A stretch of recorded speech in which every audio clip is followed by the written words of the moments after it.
Hello everyone and welcome to another episode of Let's Play Elite Dangerous. This is the Guardians update. We are currently on our way to Philippine Vision, where we're going to re-equip our ship after having done those passenger missions from last time. But we're going to actually re-equip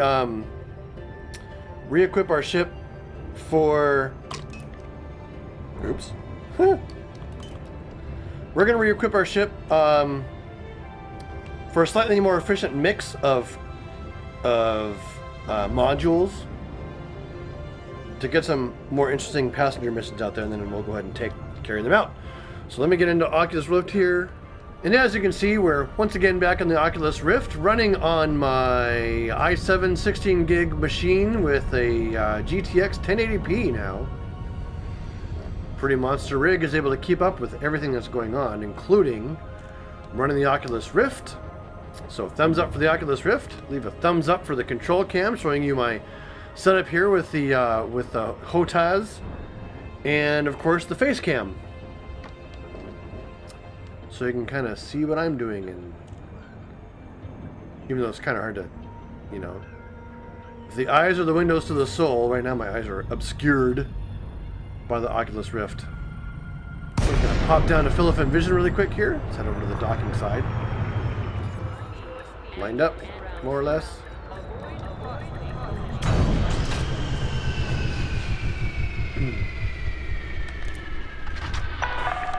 And we are going to ask the end of the hangar. Ground services.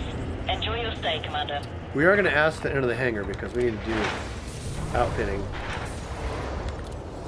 as soon as it becomes available.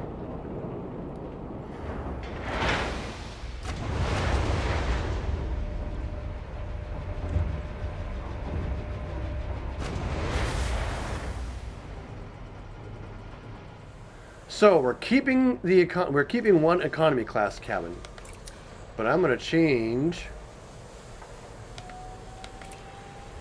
this one out for a business class cabin. But we do have one stored. Oh, maybe not. I'll just sell it. Hello, computer.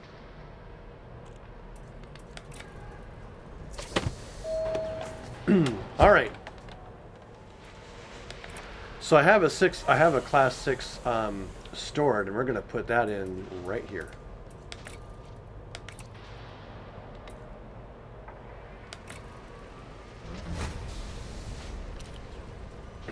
There we go. Okay, so we have first class, we have business class, we have economy. This business class is going away, and it is becoming a class 5 fuel tank, which will double my ship's capacity.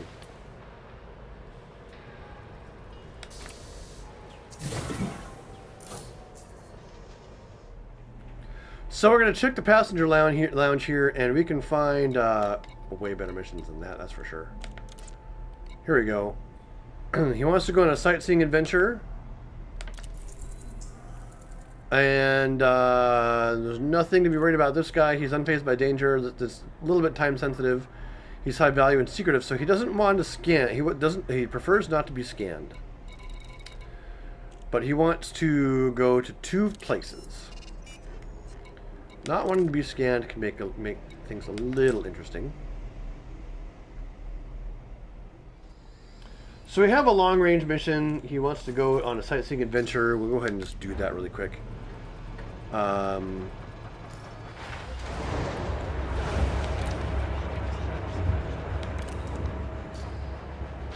into the galaxy map really quick and set our destination. Hopefully really quick.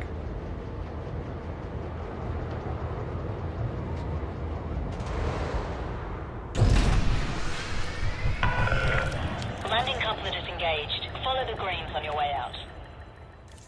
Yeah. Incoming mission critical message. So he Landing is gear retracted. giving us information on where he wants to go. Let me get clear.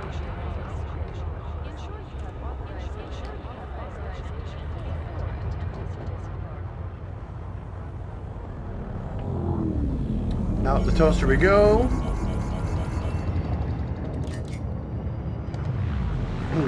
Our particular jump is off this direction.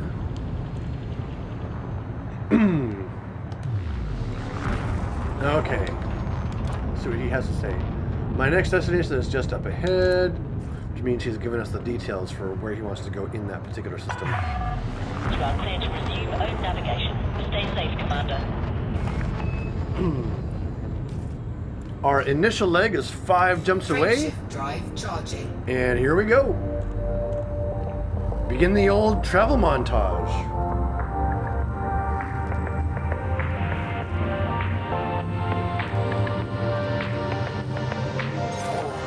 3, 2, 1, engage. Frameshift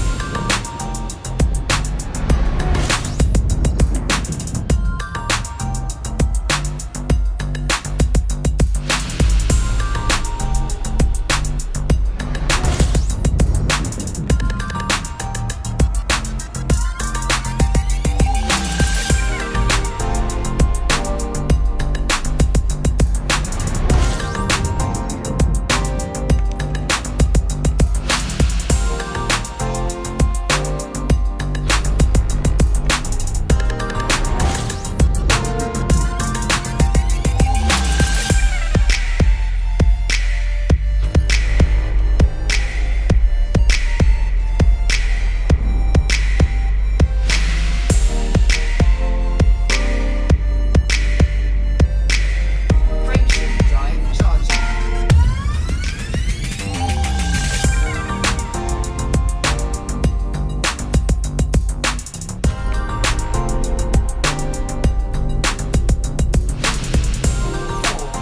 Four, 3, 2, 1, engage.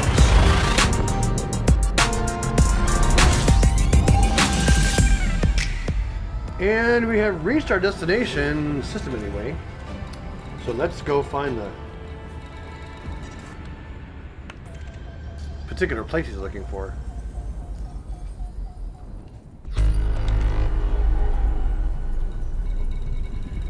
He wants to go to the LHS 199 visitor beacon around LHS 199D. LHS 199A, B, C, D, which is a bit of a slog, 17,000 light seconds away. So there should be a visitor beacon around here somewhere. And there it is. Visitor beacon in orbit of this particular star. We'll begin slowing down.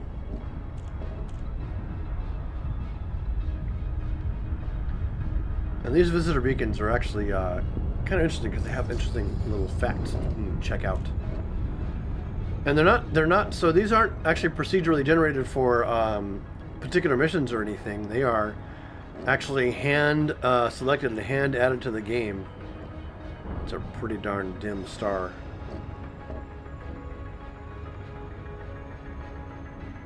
Or a cool star, a cool red star. Anyway, the visitor beacons are hand added. I mean, and so they may or may not have some interesting information in them, worth reading. Which, oops, wrong button. Which really adds to the everything. All right, shields up. Can we target that thing easily? No. Contacts. Visitor beacon. So we're going to slow down and scan this beacon. Looks like quite a lot of debris out here.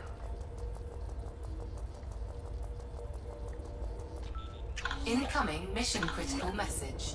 We can head off and see what this thing said. Other tourist ships. The LHS 199 visitor beacon, tourist spot 0398.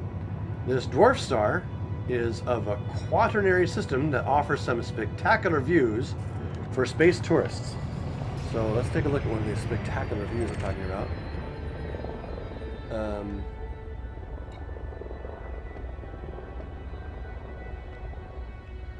Now that's really cool. There's a little magnetic prominence just there on the star.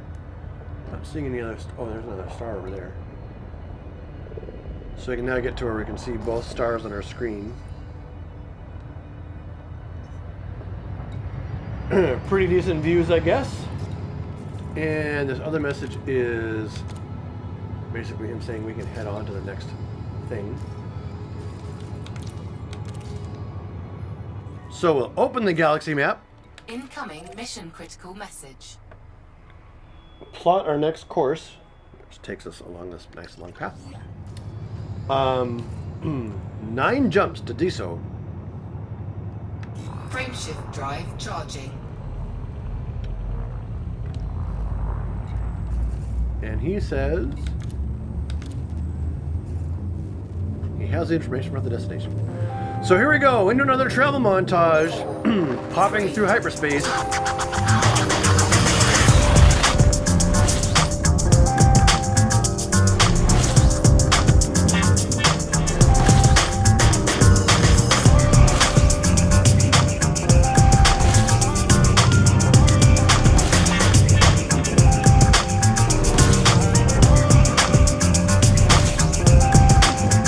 Frameshift drive charging. So we're here in Alliance space, heading to Deso, which is our destination. And I wanted to point something out that was really cool in the actual hyperspace transition itself. Even though I can just 4, barely see 3, the star. 2, 1, engage. The new hyperspace kind of graphic routine or whatever looks really good. For instance, you can now see the star you're heading to getting brighter and brighter as you approach. And it gives you some clue as far as what kind of star it is. This is obviously going to be a bright yellow star.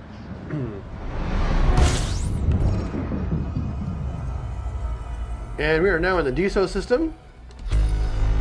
A corporate extraction place. And he wants to see some place on Birmingham, which is pretty close. Where does he want to go? He wants to go to Deso's history. So we'll go ahead and set our destination to Deso's history. Once we get, after we go to this viewpoint, which is on a planetary surface, which is, or no, it's not. It's in orbit. It's an orbital information spot. Give it a stretch. So anyway, as we after we get there, we're gonna pop into the station and refuel. You can see that we've burned through about 3/4 of our fuel.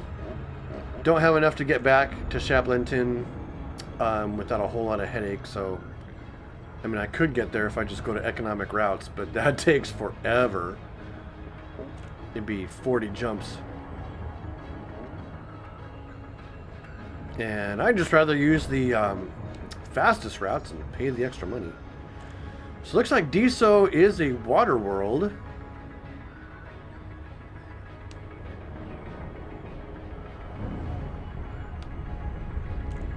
There's Shifnal Port. Yeah, this is a water planet. Wow. Small islands, small land masses.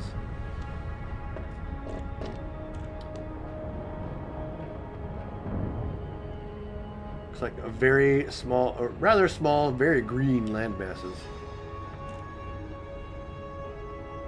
Oh, nope, there's a rather major landmass. Rather calm planet. I'm not seeing any storms or anything. Coming up on Deso's history. There we go. Drop out of frame shift. And scan the beacon. A lot of debris around here again. I wonder if these beacons are oftentimes places where Mission objective complete.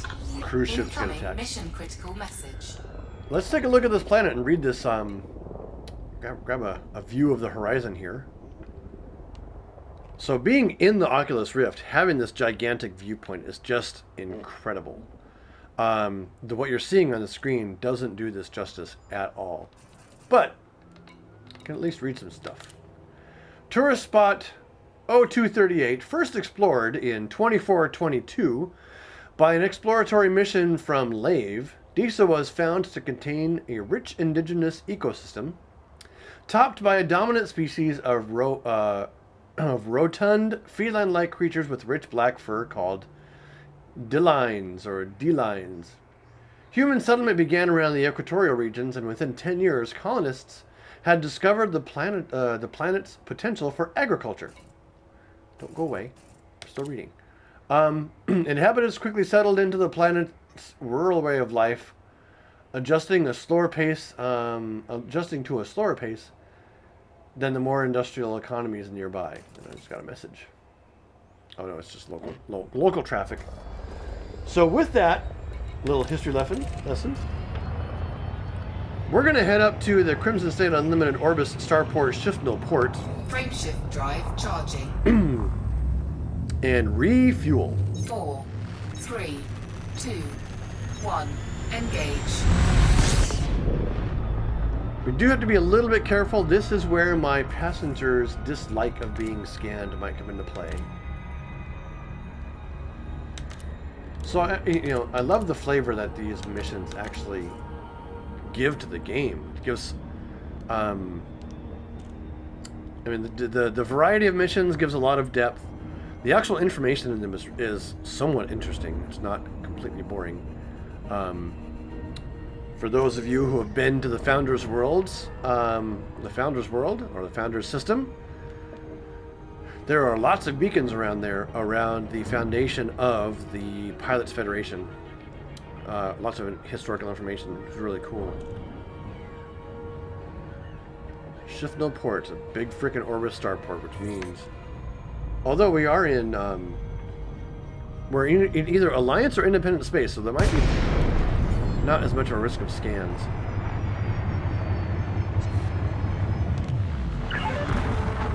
Echo Tango. Hotel, this is an Alliance station. Please comply with STARCOM regulations at all times. The radio chatter. Request approved. You are cleared on pad 2-4. The radio chatter really adds a lot to the game.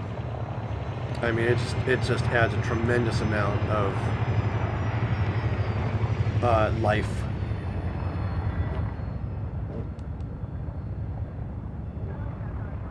And it looks like we might be able to avoid being scanned, which would be awesome.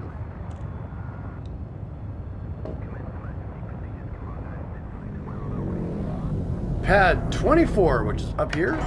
Landing gear down. Roll it over. Nothing like a little bit of vertigo. Landing gear deployed. Woo.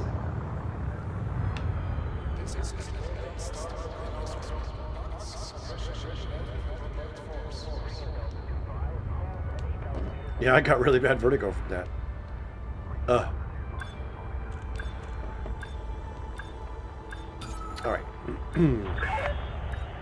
meters from touchdown.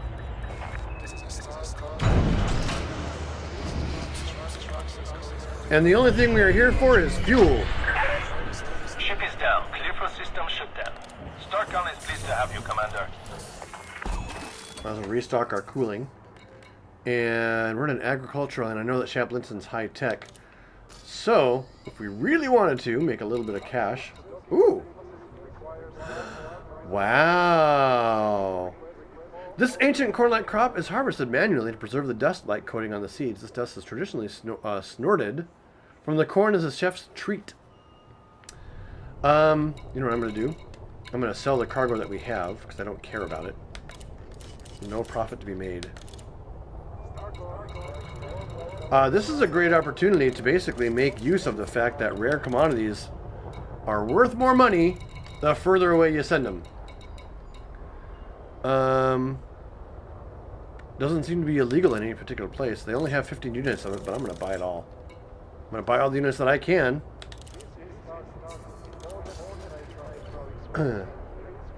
And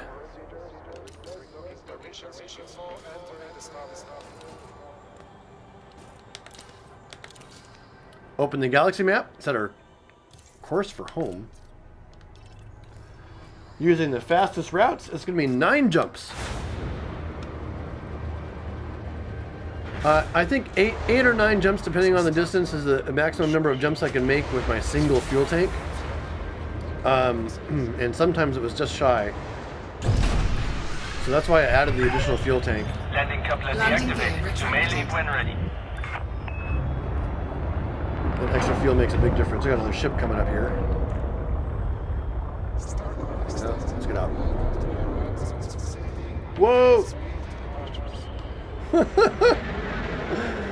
Oh man, there's so much trap. Ow!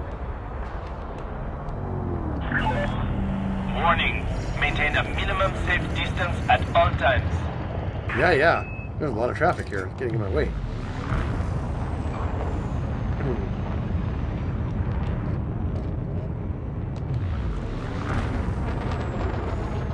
And we are set for one last travel montage. As we make our way away from Diso, away from Shiftnell Port in the diesel system. Drive charging. Or is it Disu? Anyway, all I know is that we have 9 jumps to go. 4, 3,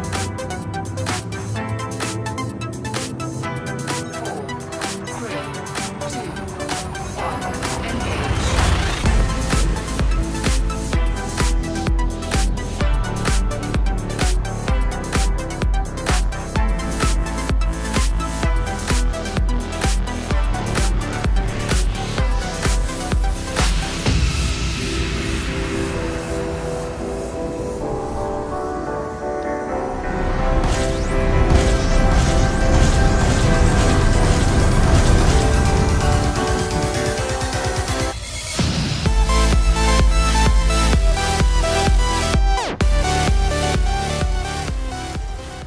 Alright, we've pulled into Shaplinton and we're heading off to Philippant Vision, about 7,500 light seconds away from the central star.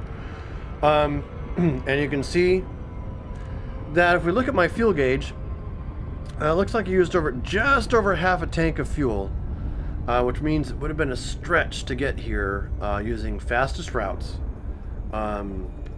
without some additional fuel. I would have either had to add a couple of jumps in the middle of the journey with more efficient fuel, using the efficient routing to get here, which slows down basically my profit per minute if you're timing it. So I just preferred, and also as we can see in the inventory, which I can't seem to get that screen to work for some reason. That is so weird. Oh well, anyway, I only have the one passenger and his crew on the sightseeing mission, so it's not like I needed the space for anything else. If I really wanted to, I could have loaded up some cargo, but one thing that is really cool is that we, the destination that he wanted to go to, was a system that had a rare commodity in it. So we've bought that rare commodity as much as it was available, and we're bringing it back here. We're going to drop his stuff off for 1.4 million plus however much this rare commodity is going to get us. And we have a ton of scan data from the trip there and the trip back. The way the routing does, you're going to get different star systems both directions. So we have a whole bunch of star systems that we did advanced discovery scanner bursts, which would be worth a fair chunk of change. Yeah. The only way I could have made a little bit more money, I guess, is if I had switched out all of my other passenger cabins for cargo cabins, and loaded up with as much cargo as I could take from spot to spot. So that's another way of doing it, if you don't have very many passenger missions. You can put some cargo things in there, grab commodities that are going to sell in the target location and make a little bit of money along the way. Basically it gets down to, don't be afraid to mix and match the modules that are going to suit your playstyle to sort of optimize the kinds of stuff you're doing along the way. This particular setup, to recap, is one economy cabin, one business class cabin, one first class cabin, all class 6. This is a Type 7 that we're flying in. So they're all class 6 cabins. And then I have a class 5 additional fuel cell, in addition to the class 5 that comes with it, that's stocked with the ship as a required module. I have an advanced discovery scanner and a surface scanner as well, for those places where I need a surface scan. And I'm coming in a little hot. So Philippet Vision is on the other side of this planet. So here we go. Nice and easy. Docking port number 10, which is this direction. It's tall buildings and stuff all around. Really makes for some dynamic and interesting interesting locations. Landing gear deployed.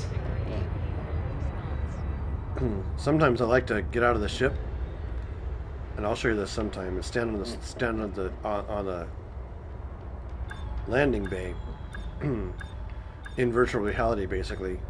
Use the developer camera and just look around and see everything in virtual reality. It's really, really well done.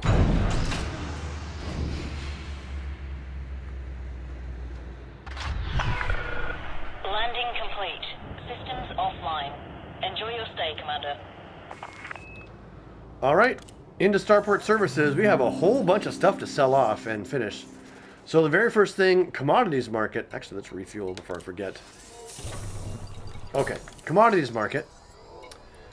We have in our possession 15 of this corn. Now look at this.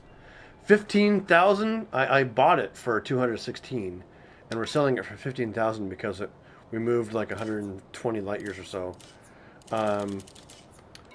Which is a nice little 231,000 credit bonus to our existing mission. We also have the passenger lounge, which is our what we've done all our work on. And this mission is going to pay us. Incoming message. That's going to be a faction change. Heck yes, we have made ourselves friendly with Shaplinton Labor, which means we have better access to even better missions. 1.3 million in rewards, but that's not all. Universal Cartographics. We can sell the page for 96,000 units. Credits. Units is a No Man's Sky currency term. And we still have 30,000 or so, 29,000 credits worth of scans to sell in other places. So, all in all, quite a good haul. It was like 1.7 million for a single, not quite a round trip. There were 2 stops. Let me get out of this here. Pull this up. And yeah, that is going to be it for this episode of Let's Play Elite Dangerous in the Oculus Rift. Once again, we're in the, this is the Guardians update. Check in next time when I think it's actually time to upgrade my ship. The question is, Python or Orca? Decisions. Well, we'll figure that out next time. And all that good stuff. So until then, keep flying and stay shiny. Goodbye!